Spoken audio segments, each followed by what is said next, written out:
আজকে আলোচনা করব টাটা ইনভেস্টমেন্ট কর্পোরেশন নিয়ে।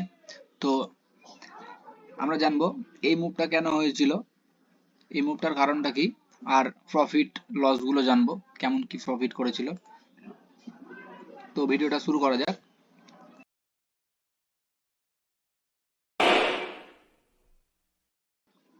তো আমরা দেখব কোয়ার্টারলি প্রফিট অ্যান্ড লসটা। তো এইখানে মার্চ 2023-এ 20 কোটি প্রফিট করেছে, সেখানে জুনে 2023-এ প্রফিট করেছে 148 কোটি, মানে মোটামুটি 7.5 গুণ। তো এতটা যেহেতু প্রফিট করেছে, তো মার্কেট তো খুব ফাস্ট বেড়ে থাকবে। তো দেখা যাক কতটা মার্কেট বেড়েছে জুন থেকে সেপ্টেম্বর পর্যন্ত। মোটামুটি 13-14% মতো এখানে বেড়েছে। এবার এখানে দেখব তারপরের কোয়ার্টারে 124 কোটি, মানে 24 কোটি টাকা কমেছে আগের কোয়ার্টার থেকে। তো এবার সেপ্টেম্বর থেকে ডিসেম্বর পর্যন্ত দেখব কতটা প্রফিট দিয়েছে। এই হাইটা যদি দেখা যায় তাহলে মোটামুটি 84% প্রফিট দিয়েছে। তো এখানে ঠিকঠাকই আছে, কারণ দুই কোয়ার্টার মিলে মোটামুটি 272 কোটি প্রফিট হয়ে যাচ্ছে, যেটা আগের বছরের থেকে অনেকটাই বেশি, আগের টোটাল বছরের থেকে অনেকটাই বেশি। তো সেইখানে মানুষ এখানে তো বাইং করবেই, ইন্টারেস্ট দেখাবেই। তো এখানে সবকিছু ঠিকঠাক আছে। তারপরে এখানে কি হয়েছে, এখানে কিন্তু প্রফিট কিন্তু কমে গেছে ডিসেম্বরের দিকে। এবার ডিসেম্বরের দিকে কমে যাওয়ার পর তারপরেও কিন্তু এখানে এত সুন্দর একটা র্যালি করেছে, এত সুন্দর একটা র্যালি করেছে। তো এটার কারণেই এই ভিডিওটা বানানো, যে এখানে যখন প্রফিট কমে গেল, এখানে যখন প্রফিটটা কমে গেল, তো এখান থেকে ডাউন হওয়ার কথা ছিল কিছুটা, কিন্তু এখান থেকে কি করলো, উল্টে আরো উপরের দিকে র্যালি করলো। মানে কত পার্সেন্ট, মোটামুটি মোটামুটি যদি জানুয়ারি থেকে ধরা যায়, তো এখান থেকে 126%, মানে এটারও বেশি। দুটো মিলে যতটা হয়েছে এখানে এক কোয়ার্টারে তার থেকে বেশি হয়ে গেছে। এই মুভটার কারণ হচ্ছে নিউজ। তো নিউজে শোনা যাচ্ছিল যে টাটা ইনভেস্টমেন্ট কর্পোরেশন নাকি সেমিকন্ডাক্টর সেক্টরে ইনভেস্ট করছে। তো সে নিউজটা একদম ফেক ছিল। তো ফেক ছিল সেটা আমি দেখিয়ে দিচ্ছি ফেক ছিল কিভাবে।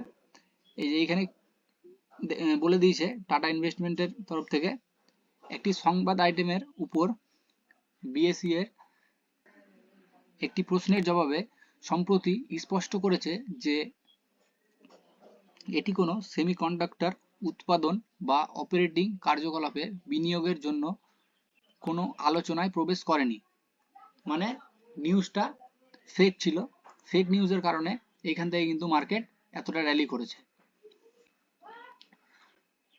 তো তারপরে এখান থেকে নিচেও এসেছে মার্কেট, মোটামুটি 43% এখান থেকে নিচে এসেছে, 43-44% এখান থেকে নিচে এসেছে, 43% মতো নিচে এসেছে। তো এইখান থেকে আমাদের কি ভিউ থাকা উচিত? তো আমি আগেই বলেছি যে আমি বাই সেল পারপাসে ভিডিওটা বানাচ্ছি না, যেহেতু এখান থেকে অনেক রিটেল ইনভেস্টরদের অনেক লস হয়েছে। এখান থেকে ম্যানিপুলেট করেছে, পাম্প অ্যান্ড ডাম্প করেছে। তো এটার জন্য অনেক রিটেল ইনভেস্টরের লস হয়েছে। তো সেটার কারণে কিন্তু অনেকেই এখানে ইনভেস্ট করতে ভয় পাবে, যে এখান থেকে এত বড় হাফ হয়ে আবার লোয়ার সার্কিট দিয়ে নিচে এসেছে, এমনি আসেনি কিন্তু, লোয়ার সার্কিট দিয়ে নিচে এসেছে, মানে বড় কোয়ান্টিটিতে সেল হয়েছে এখান থেকে, তার কারণে কিন্তু মার্কেট লোয়ার সার্কিট লেগেছে। তো এবার দেখে নিব, আমরা একটু ফান্ডামেন্টালটা দেখে নিব, ফান্ডামেন্টালটা কেমন আছে কোম্পানির। তো ফার্স্ট প্রফিট অ্যান্ড লসটা দেখব। তো এখান থেকে 2020-র পর থেকে মার্কেট কিন্তু প্রতি বছরই তার প্রফিটকে বাড়িয়ে চলেছে। তারপর দেখব ব্যালেন্স শিট। ব্যালেন্স শিটে এখানে একদম ঠিকঠাক সব কিছু। রিজার্ভ ক্যাশও এখানে বেড়েছে, প্রতি বছরই বেড়েছে। বড় এখানে কমেছে, এখানে পজিটিভ সিগন্যাল, এটাও পজিটিভ, নেগেটিভ কোনো কিছুই নেই এখানে। লাইবিলিটিস এখানে বেড়েছে, ওটা কোনো ব্যাপার না।